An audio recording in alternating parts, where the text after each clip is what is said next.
Okay, we are now factoring. Now, so the difference is we're now factoring a expression that has three terms to it. Now, we multiplied earlier in the class, and we got expressions that had three terms. The question is how are we going to factor it? Well, we're going to kind of use the things we just talked about.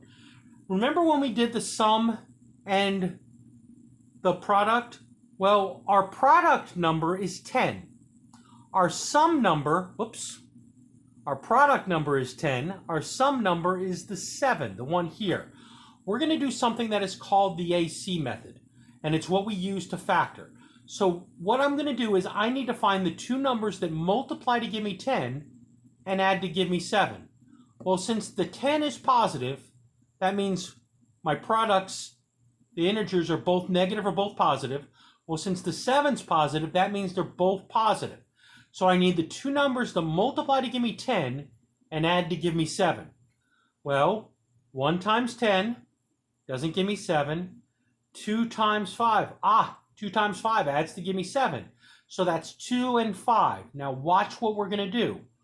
We're going to take that 2 and 5, and I'm going to rewrite the initial equation, expression I was given.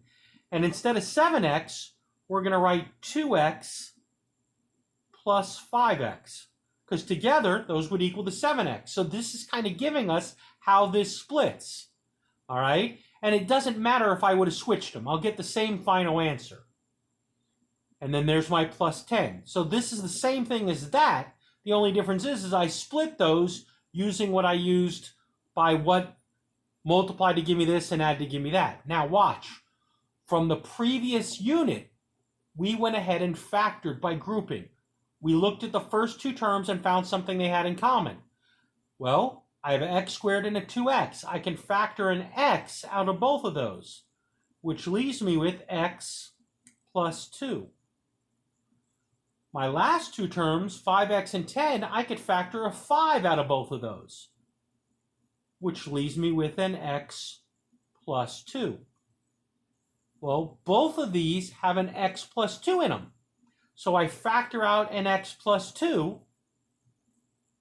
which leaves me with x plus 5.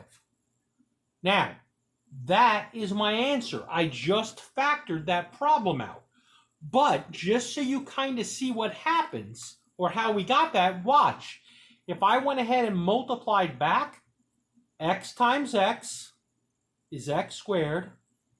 X times 5 is 5x. Okay. And then the 2 times x is 2x. 2 times 5 is 10. And if I go ahead and combine those like terms together, I end up with x squared plus 7x plus 10. I'm just showing you we ended up with what we started with. So my answer when I factored was the x plus 2 times x plus 5. That is my factored answer, and I just verified for you that it actually works.